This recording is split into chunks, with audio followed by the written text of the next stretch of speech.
Welcome back to the Hardware News Recap for the week. In this one, we are in Taipei still. It's the end of Computex for us, the end of the trade show.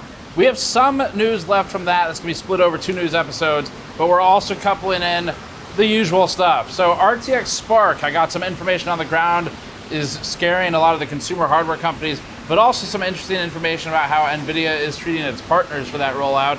We'll also be talking about Intel's Keynote, where it also thinks that AI agents can, in some capacity, replace human, as they call it, demand for PCs.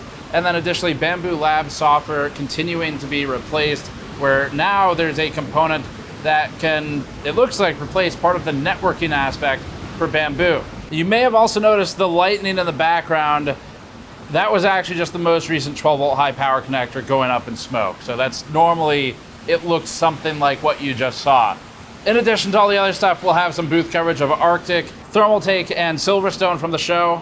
Let's get started. We brought you this video with our brand new wireframe V2 mouse mat on store.gamersnexus.net, also accompanied by our new Micro Slop t-shirt that's on its way to our warehouse right now. These feature a parody Micro Slop logo with a blue screen of death frowny face, warning marks from Event Viewer, and our rendition of Tux the Penguin hidden away, and of course, Micro Slop. So everyone you pass either thinks you work there for now, or they know your thoughts on AI. The wireframe V2 mouse mat on the GN store was made by Andrew on the team in Blender, fully 3D modeled, and then represented in a high-quality mouse mat that you see here. The mat can easily accommodate a keyboard and mouse, has fine detail with the city built of wireframe components for the heatsink, RAM, because let's be honest, it's the only place any of us can get any now, and cooling tubes, and we use a matching blue stitching for anti-fray with a blue rubber underside for some unique GN flair. We modeled these to ridiculous levels of depth in that there are things in the model that you can't even see in the product because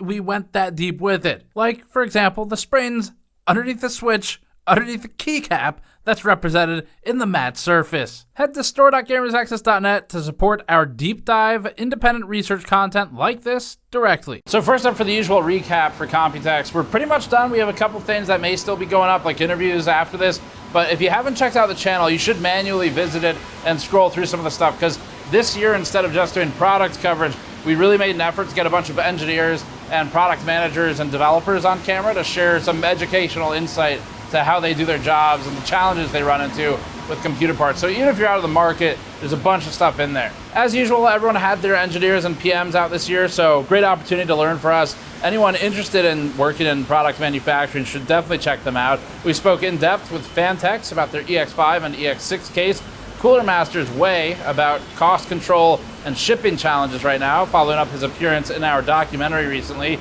Der Bauer about PVD coating solutions and chemistry, and not just the bromance kind. Noctua talked about thermosiphon design. Lian Li's CEO joined to talk about USB tree priority. Intel's Tom Peterson joined to cover the new handheld architecture, and Montech joined to cover the machining and manufacturing processes.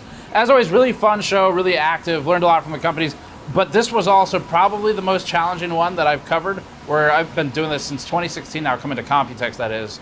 Been doing Gamers X since 2008, started CES like 2015 or something, PAX 2010, but Computex in 2016, I have never seen the show this sort of down.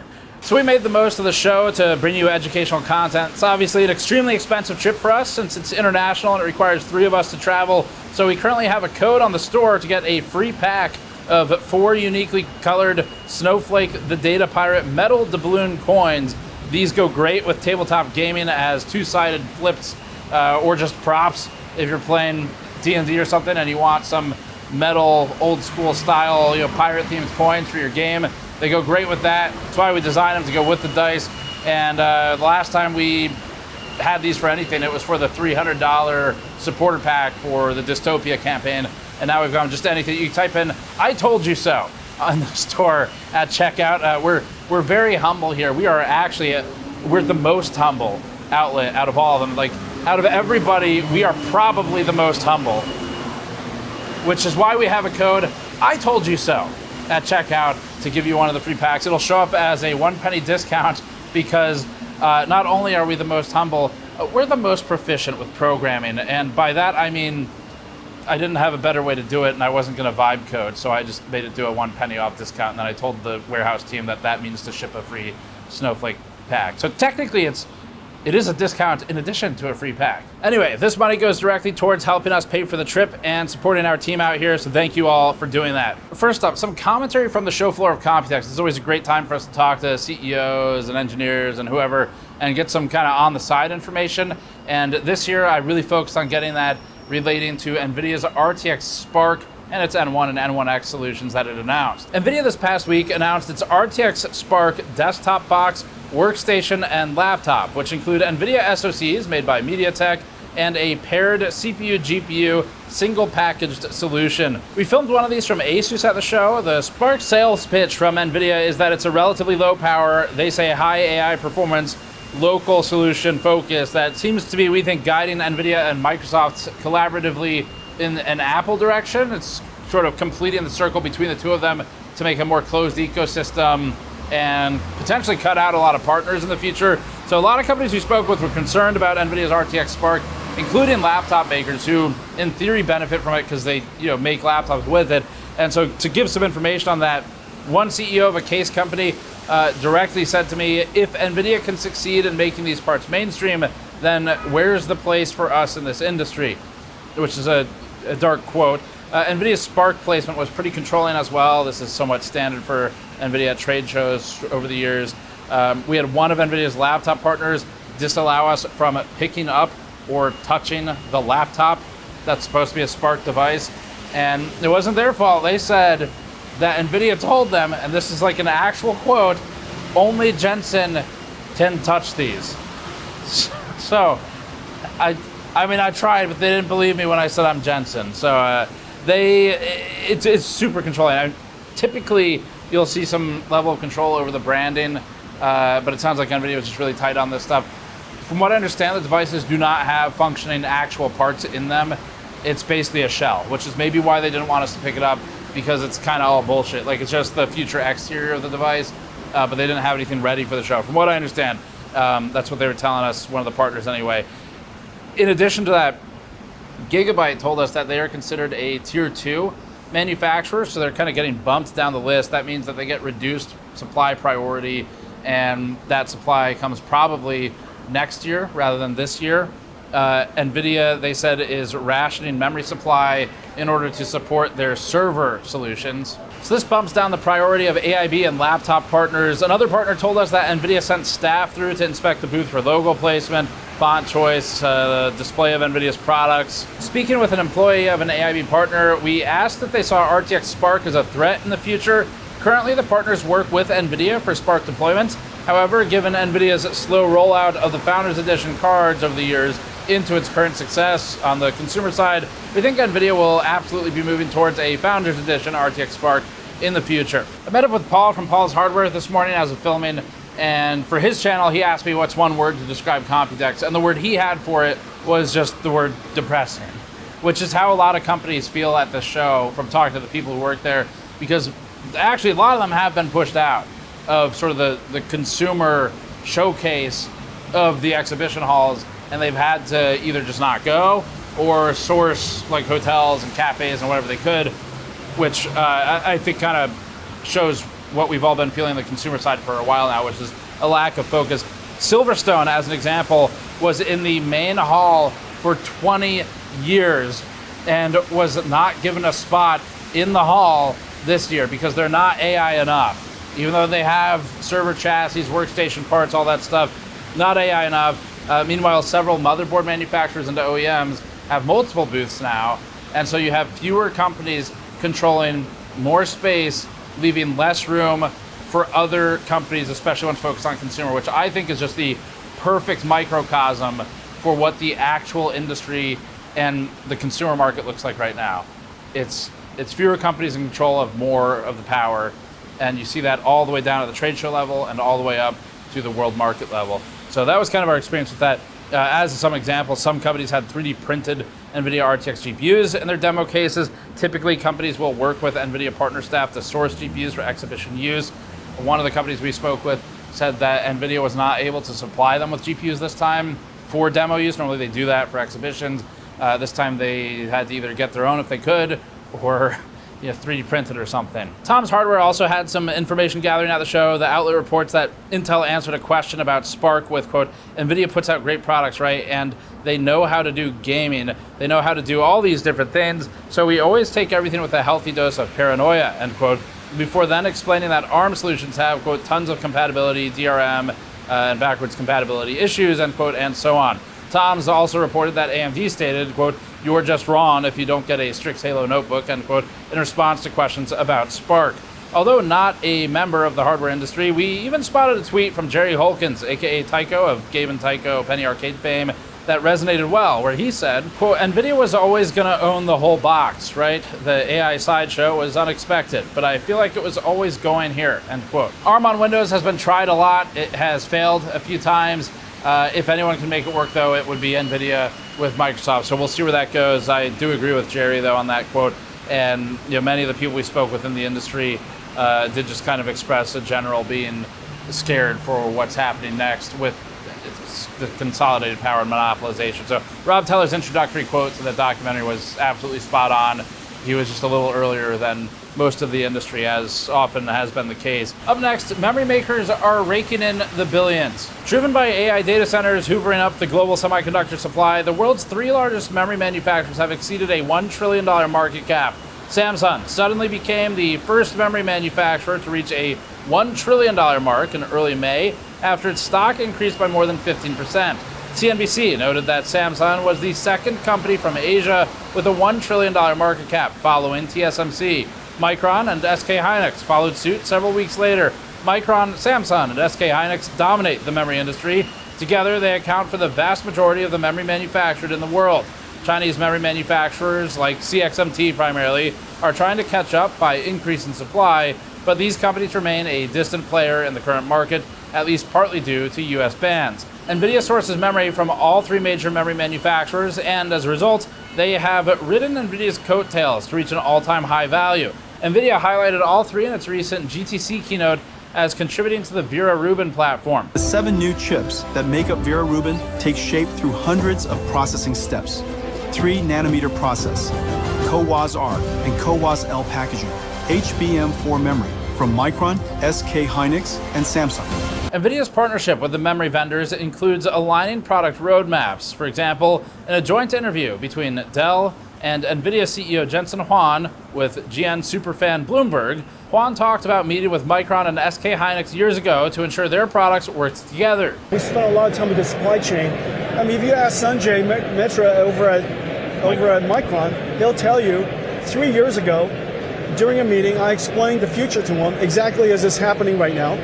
And I was really grateful that Micron and NVIDIA really lined up all of our roadmap. Tony will tell you over at SK that we did the same thing years before. There's actually also a recent quote we didn't cover in anything else, where NVIDIA's CFO effectively said that they were prepared for the memory shortage. That imply if other people weren't, then that's their own fault. Like, you should have just prepared, except for the part where NVIDIA can prepare for it, because they're the ones causing it. But anyway, SK Hynix and Samsung are critical for South Korea's economy. In a May 2026 report, South Korea's Ministry of Finance and Economy said that the nation's total exports increased by 49.2% year over year, with increased demand for semiconductors, computers, and wireless communications devices. Semiconductor exports grew by 151% year over year. Micron, Samsung, and SK Hynix all reported new revenue records in their last earnings cycle as well. Micron CEO said that, quote, memory has become a strategic asset, end quote, for its customers, which includes for NVIDIA. Big tech makes up the majority of corporations with a market cap above $1 trillion. NVIDIA leads the pack with a valuation above $5 trillion. Other companies in tech include TSMC, Broadcom, Microsoft, Amazon, Apple, and Google. Now, Micron, Samsung, and SK Hynix have joined the club. And just to put a finer point on it, a lot of them are experiencing unbelievably good margin, like up a lot, as we've been covering, which is thanks to the current memory demand. I mean, like we've seen in the past with memory companies where they have been convicted of collusion in the past and price fixing, it sure seems like if they make similar choices at the same time, it can keep the cost elevated. And at this point, it seems to benefit just about everyone else except for the rest of us. Up next, continuing the Bambu Lab storyline that we had been on before leaving to come out here, there's a new software solution where the software ecosystem for Bambu has been slowly eroding as the open source community has been taking over, in some cases, reverse engineering software and providing alternatives. GitHub user Cluster M just publicly released Open Bambu Networking, what he describes as, quote, an open source replacement for Bambu's proprietary networking plugin used by Bambu Studio and Orca Slicer, end quote. Cluster M says his plugin is intended for, quote, users who want to completely disconnect from the cloud and stay in developer mode permanently, end quote, which we appreciate. He also explains how he contributed to the open sourceification of Bambu Lab's software, stating, quote, during development, I gathered a lot of information about how the original plugin works and how the communication protocol with the printers works. I tried to preserve all of this information in network_plugin.md, end quote. Bambu's connection between its printer and its software is closed source and contested over AGPL licensing requirements, which Bambu has been working to circumvent. Cluster M's release comes 1 month after Bambu Lab sent a cease and desist to the developer behind Orca Slicer, Bambu Lab. While the developer removed his project out of caution, Louis Rossman began an initiative to host his Orca Slicer software on GitHub, which we then also did on our website to preserve his work for others across multiple hosts. Time will tell, obviously, if Bambu does the same thing with the Bambu networking solution from Cluster M. I would certainly hope they've learned their lesson from a PR side, but at this point, we're just gonna have to see. There's been a lot of increased scrutiny over Bambu for what they did to the developer Pavel for his version of Orca Slicer-Bambu Lab. Up next, unsurprisingly, Intel's keynote at Computex also focused on, unfortunately, its partnerships and AI and data centers. And like several of the other companies, they have indicated a move towards PCs that are used by the so-called AI agents, basically manufacturing customers to keep buying their thing. We already know that NVIDIA has shifted its focus away from selling to humans altogether. We created CPUs for humans in the past. And humans, there are only 1 billion of us. There will be billions of agents. All the CPUs of the past, we built for humans. This CPU is built for agents. Always a good thing when the execu-lizards call them humans instead of people. And CEO Lip-Bu kicked off Intel's keynote by clarifying that his company hadn't completely forgotten about the little guy. The silicon we are building now will be for human use and the digital agent use. Not the most reassuring, but better than what we heard from Lisa Su and Jensen Huang. Thanks, Steve. Tan also explained how he's different from Intel's past CEOs, stating, In fact, a couple of customers of Taiwan, very important partner for us, is a little also very unusual if a CEO can drink liquor with us. But anyway, I'm part of this community. The company went on to announce its new line of Xeon 6 Plus data center processors with claimed specs of up to 288 E-cores, up to 576 megabytes of last level cache, 330 to 450 watt TDP, support for 12 channels of DDR5 8000 memory, and 96 lanes of PCIe Gen 5. But Intel has had a mind-blowing revelation, which is that Intel sells CPUs, and AI needs CPUs to run. And you'll never believe this, but you could run the AI on Intel CPUs. Quote, this change in workload creates a rapid increase in CPU demand because the CPU orchestrates and coordinates the reasoning process, leading to a situation where the 1 CPU to 8 GPU ratio in frontier model training has shifted CPU density to 1-to-1 or better for agentic AI, end quote. This mirrors what AMD's Lisa Su told CNBC last month. Let's talk about the cycle, because one of the things that happened that you mentioned is that we had thought the CPU to GPU ratio, 1 to 4, 1 to 8, is closer 1 to 1. Can you tell people what that means in terms of the sheer number of CPUs that we need now when we have agents and we have the data center? Yeah, absolutely. So, Jim, think about it this way. When we're using AI, every time we use AI, we're asking it questions and it's returning answers for us. But now, with the power of the new models, we can actually have these agents where each of us could have, 2 or 3 or even 5 or 10 agents. Intel also briefly showed off its new Arc G3 handheld processor. We actually covered this in depth in a video, along with a possible shot at NVIDIA's new ARM-based processors. This is the Arc G3. I think, a beautiful chip, more beautiful than what was presented yesterday at the keynote. Intel's Arc G3 features 2 P cores, 8 E cores, and 4 low power E cores, as well as a 1.9 gigahertz P core base clock, 4.6 max turbo frequency, 12 megabytes of cache, up to 96 gigabytes LPDDR5X, a configurable TDP, 8 to 30 watts, and an Intel Arc B370 GPU. The G3 Extreme will utilize the same configuration of cores, cache, and memory, but lists a slightly higher 4.7 gigahertz max turbo frequency, configurable TDP up to 35 watts, and an Arc B390 GPU. Regarding availability, Intel claimed, all of these devices will be available later this month, and it's just the beginning. We're going to have plenty more designs coming throughout the year. And for more information on Intel's new handheld processors, we'd invite you to watch our technical discussion with Intel's Tom Peterson. And now we'll jump into some of our show floor coverage, like with SilverStone and Arctic and Thermaltake, where we checked out some of the stuff they had at the booths. Let's get to that. All right, next one. I saw something that was not NVIDIA compliant at Silverstone's Suite Cafe, which is this logo text. They have drilled into everybody that they're very particular about the logo text, and this is a really fucking good 3D printed video card. Does it work? Does not work. Tony, does it power games? No. Okay. All right. Well, I'm disappointed. So apparently these are like $20 a pop on Taobao. Silverstone does not sell these, but I did think they were amusing. So this is where we are in this industry with GPUs and memory. We're buying 3D printed video cards for show systems, and we're not putting memory in the show systems either, because if one stick walks away from the booth, that's going to be more than the entire cost of the whole booth. Silverstone, credit to them. Every year I've been to either CES or Computex, they have a wall of weird shit. That's pretty cool. And this one is one of those.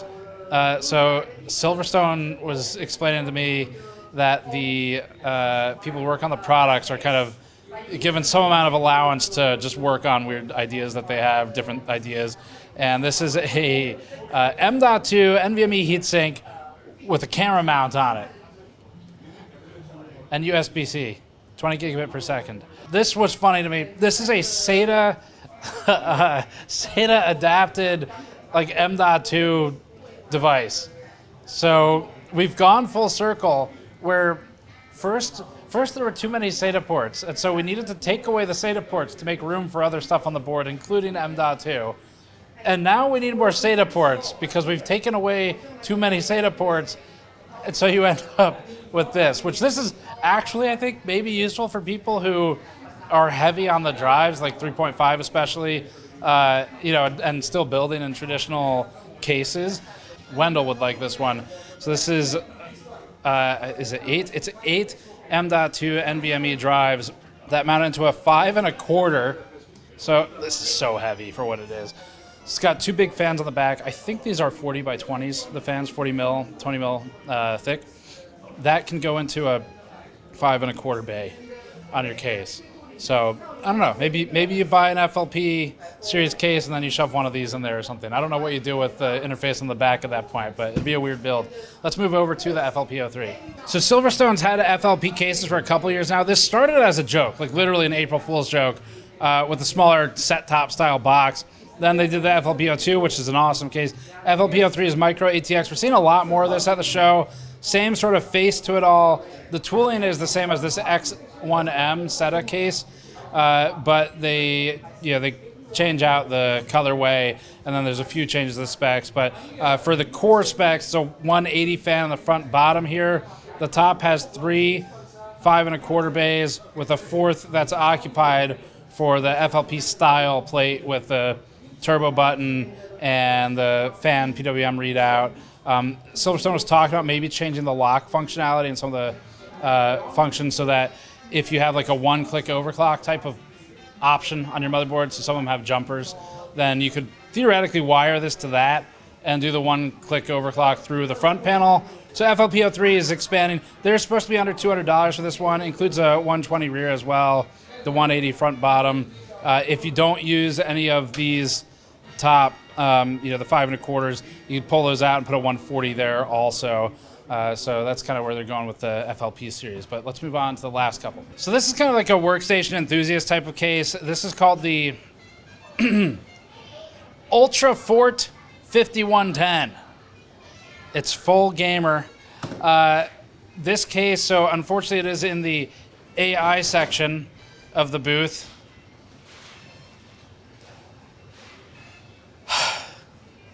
But we're going to talk about it anyway.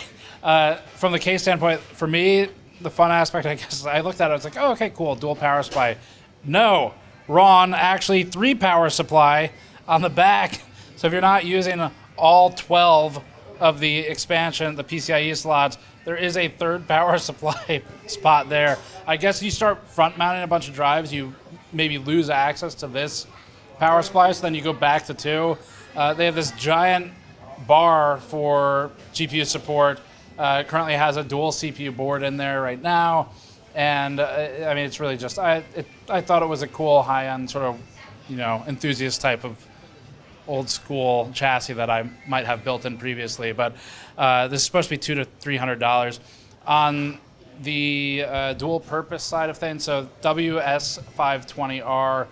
This is on casters. Actually, the other one we just looked at can be on casters as well. This can also sub out for Rails. The main thing that I saw with this one is they're experimenting with a distribution block.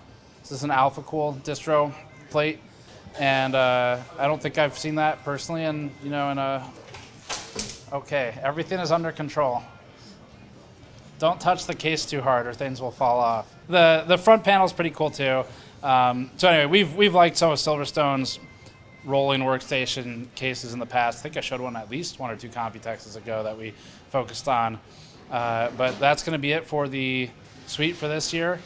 Some cool stuff. We'll jump over to the next one. Retro is back for Thermaltake. So we've covered some of the retro style cases like SilverStone has done some of the last few years.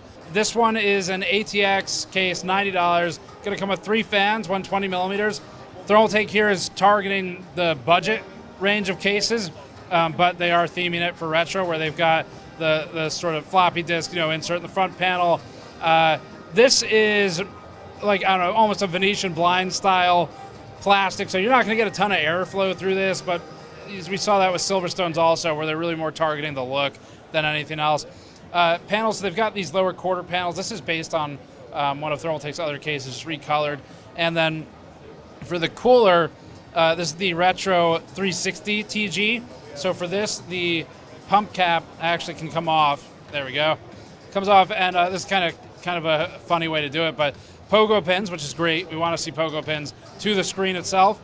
And then this circle is just a really simple way to allow them to get full repositionability on basically any of the sides, and re-angle it based on the CPU you're running or the VRM configuration, things like that. So for peripherals, this is a Retrocraft keyboard, they call it. This thing is stupid heavy. I wish I had a scale with me, but I normally don't carry scales with me when I travel because probably I would look like a drug dealer. And then they're doing a mouse as well.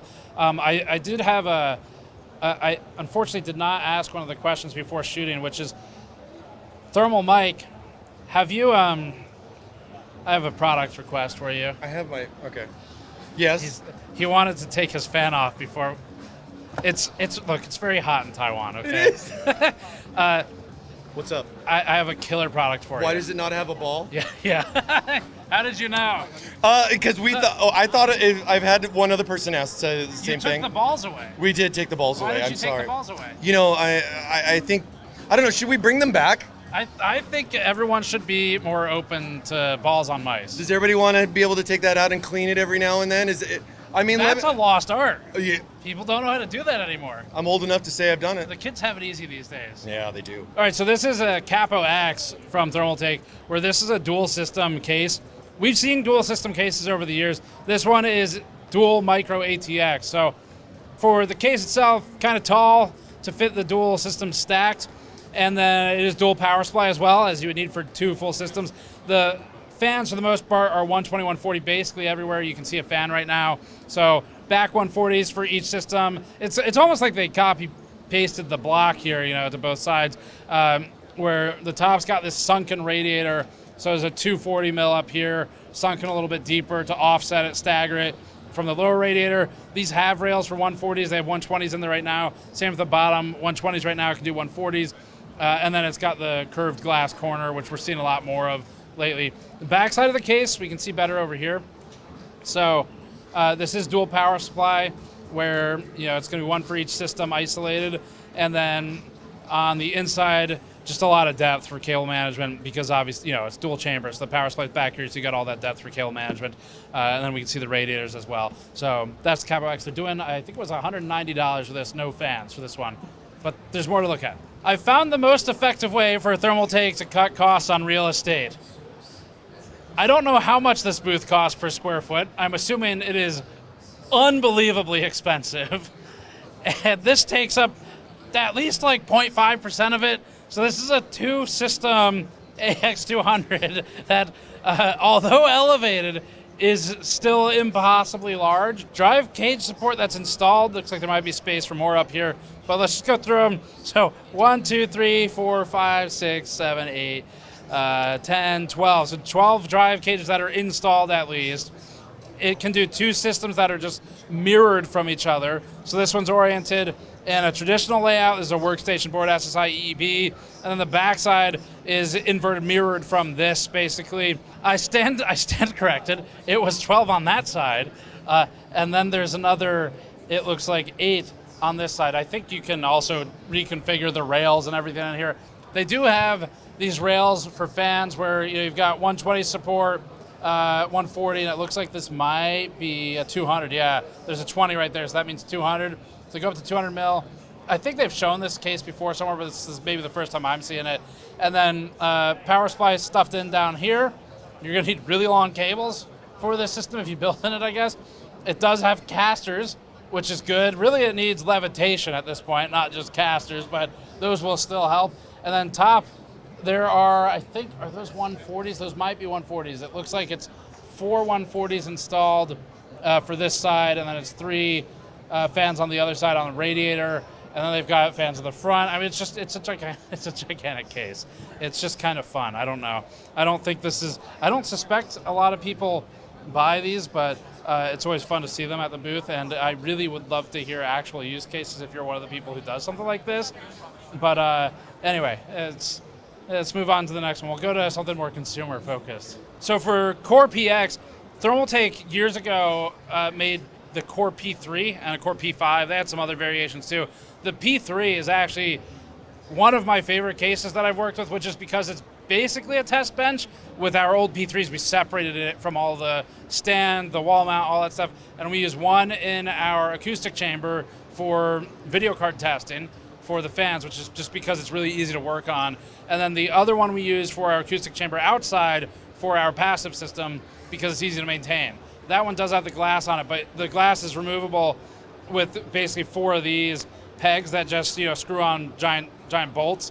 Very easy to get access to, same as the original P3 that we worked on, and that makes it easy for us to kind of get in there, do maintenance, stuff like that, although there's not a lot of dust in that one. So anyway, the PX is Thermaltake's revisit to that. This is still wall mountable, so on the back you can see VESA mounting. So this is all standardized mounting hardware. You'd probably want to put this in studs or at least extremely good drywall anchors if you live in the US with a house made out of paper and wood, but it is VESA standardized. And then they have the base here that's, it's just like a base to support the system vertically if you want to go that route. So anyway, I'm always happy to see the P-Series because we use a lot of those actually in the office.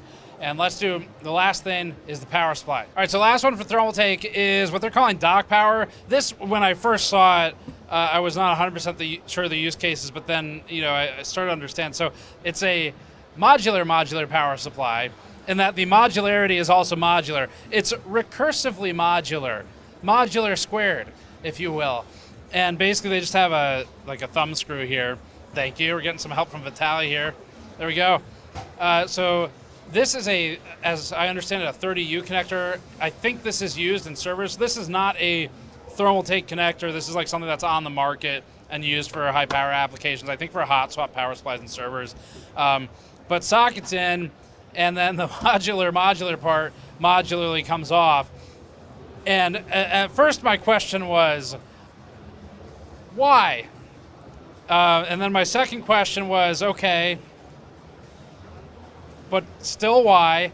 And I think the best answer I got, which actually is kind of neat, is if you were to take your power supply out for cleaning or swapping, if you were going to swap to a compatible, same type, same pin out and everything, then it does make it easier to leave the cables in the computer connected and just take the power supply out. I guess you could unplug them from the power supply internally, but that's only a gigantic pain in the ass to reach in there under the power supply shroud and stuff. The pinout's compatible on all of them, so in theory you could basically buy up and then just socket it. So they aren't ready to launch just yet, but they're working on it. I will say though, at least it doesn't do what the gigabyte power supply did, hopefully. Okay, all right, well hopefully it doesn't do that. That was bad timing. Let's just pan it back over here. So that's the dock power. All right, so we're at Arctic now, and Arctic's main thing that we're gonna be showing is the Freezer 61, where this is the ARGB version, which is a little different. The base model, which we have footage of also, is running a central fan and a rear fan rather than a front fan. Basically, they're trying to get it to look cleaner on the front, and so they're running reverse blade for the middle, which is a 14, and then for the back, which is a 12, a 120 and a 140 millimeter fan.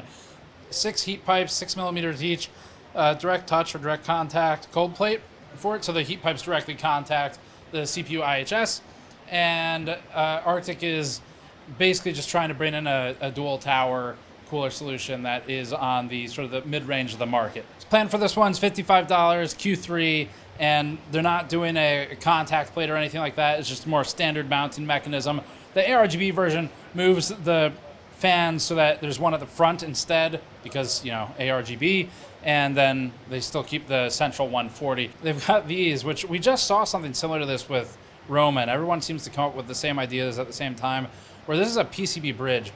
So sitting in between the fans is the PCB like this, and that just acts as the daisy chain solution, basically, rather than cabling. I was asking them why PCBs, and they're saying that it's mostly for rigidity, because I guess it provides some structural strength in between chains of fans like this, which maybe helps, if you've got a 3+ chain of fans.